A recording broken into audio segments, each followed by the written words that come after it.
Hi friends, আমি দুদিন আগে একটা বইয়ের অর্ডার দিয়েছিলাম 48 লস অফ পাওয়ার। এই বইটা অলরেডি আজকে এসে গেছে।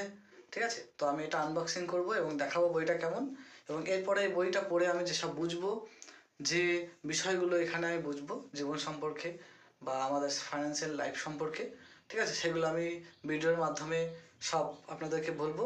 ঠিক আছে, তো দেখুন বইটা কেমন, দেখে নেওয়া যাক তাহলে। এবার বন্ধুরা, বইয়ের যে কভার দেওয়া ছিল ওটা আমি ছিঁড়ে ফেলেছি।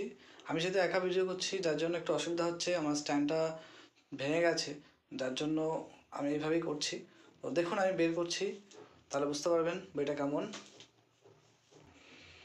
বন্ধুরা, এটা হচ্ছে সেই বইটা, এই যে 48 লস অফ পাওয়ার। ঠিক আছে, তো এই বইটা আমি পড়ে যা বুঝবো সেগুলো আপনাদেরকে বলবো ভিডিওর মাধ্যমে। ঠিক আছে, তো আমার অলরেডি আরও কিছু বই কেনা আছে। এই দেখুন, সাইকোলজি অফ মানি এবং আরও যেগুলো ট্রেডিংয়ের বুক, মানি ম্যানেজমেন্ট বুকস, তো এই বইগুলো আমার কেনা আছে। ঠিক আছে, এগুলো সব অলরেডি পড়া হয়ে গেছে। আমি মাসে একটা কিংবা 2 মাসে কখনো একটা এইভাবে বই কিনি। ঠিক আছে, তো বন্ধুরা ফাইনালি বইটা আমার হাতে, দেখতেই পাচ্ছেন।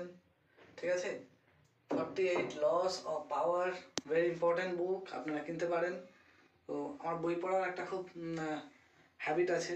ঠিক আছে, আমি যখনই ফাঁকা পাই তখন বই পড়তে পছন্দ করি, এবং নতুনত্ব যেগুলো ফাইন্যান্সিয়াল বিষয়, লাইফের বিষয়, সেগুলো। তো বইটা খুব প্রয়োজনীয়। ঠিক আছে, আপনারা কিনতে পারেন। আমিও অবশ্যই বইটা সম্পর্কে পড়বো এবং আপনাদেরকে ভিডিওর মাধ্যমে জানাবো যে কোন চ্যাপ্টারটা কীরকম, ঠিক আছে, কোন বিষয়ে বলা হচ্ছে। এটা খুব উপকারী হবে। তো ভিডিওগুলো দেখবেন। আজকের মতো টাটা, বাই বাই।